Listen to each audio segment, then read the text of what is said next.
ప్రతి సమస్యకు పరిష్కారం ఈగలై ఛానల్. నమస్కారం, ఈగలై ఛానల్కి స్వాగతం.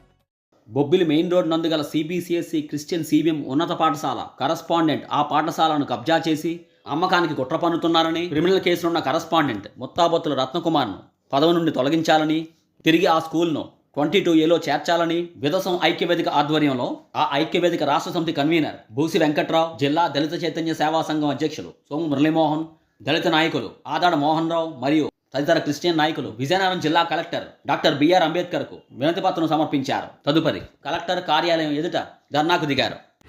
డియూపై రత్నకుమార్ పై చర్యలు తీసుకోవాలి. రత్నకుమార్ పై డియూపై చర్యలు నమోదు చేయాలి. రత్నకుమార్ పై సంబంధిత అధికారులపై ఈ సందర్భంగా విదసం ఐక్యవేదిక రాష్ట్ర సమితి కన్వీనర్ బూసి వెంకట్రావు మీడియాతో మాట్లాడుతూ, ఇవాళ విజయనగరం కలెక్టర్ గారిని మేము కలవడానికి ఒక ముఖ్యమైన కారణం క్రైస్తవ ఆస్తుల పరిరక్షణ.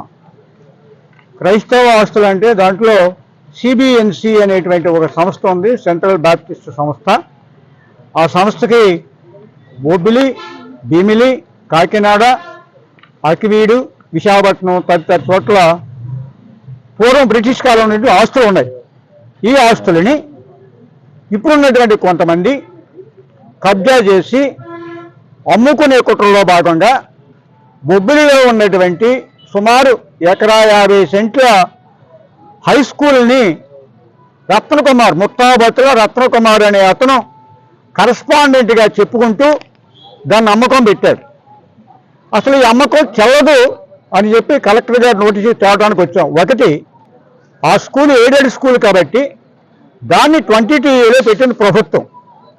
22A ఉన్నటువంటి భూమిని ఈ ప్రభుత్వం ఏర్పడక ముందు గత ప్రభుత్వంతో రాజకీయ సంబంధాలు ఉన్నటువంటి ఈ ముత్తాబొత్తుల రత్నకుమార్ అనే అతను ఈ రెవెన్యూ యంత్రాంగం మీద ఒత్తిడి తెచ్చి 22A తొలగించాడు.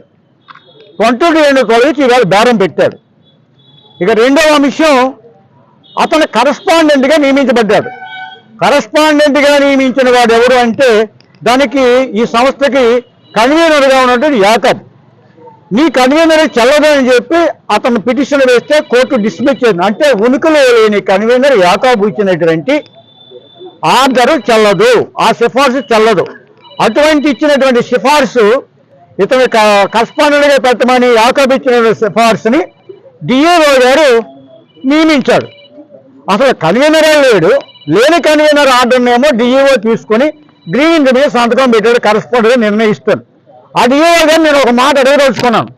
అదే డిఏఓ గారు, ఈ ఎయిడెడ్ స్కూల్స్ నిర్మించేటువంటి పోస్టులకు సంబంధించి ఆ ఉద్యోగస్తులకు ఉండే నియమ నిబంధనలకు సంబంధించి క్లాజ్ నెంబర్ 12, 17లో ఇతని మీద ఏ విధమైనటువంటి క్రిమినల్ కేసులు ఉండకూడదు, ఏదైనా క్రిమినల్ కేసులు ఉన్నాయో లేదో అని చెప్పి పోలీసు వారు సర్టిఫికేట్ ఇవ్వాలని చెప్పి నిబంధన ఉంది కదా. మీకు కనీసం కళ్ళజోడు పెట్టుకున్నా కనిపిస్తుంది కదా, మరి ఎందుకు ఆ నిబంధన మీరు చూడకుండా గ్రీనింగ్తో సంతకం పెట్టారు?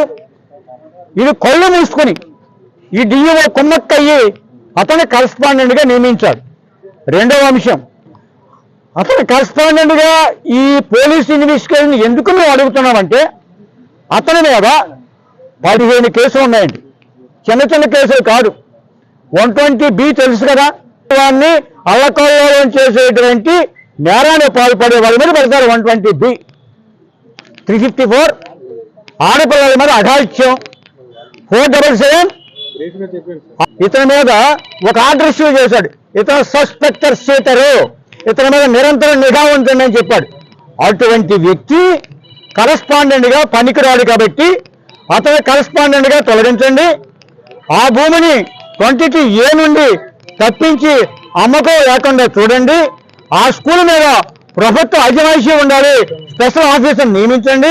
వాళ్ళ మీద కూడా విచారణ జరిపించమని కలెక్టర్ గారికి నివేదిక ఇవ్వడం కోసం మేము ఇక్కడికి వచ్చామండి.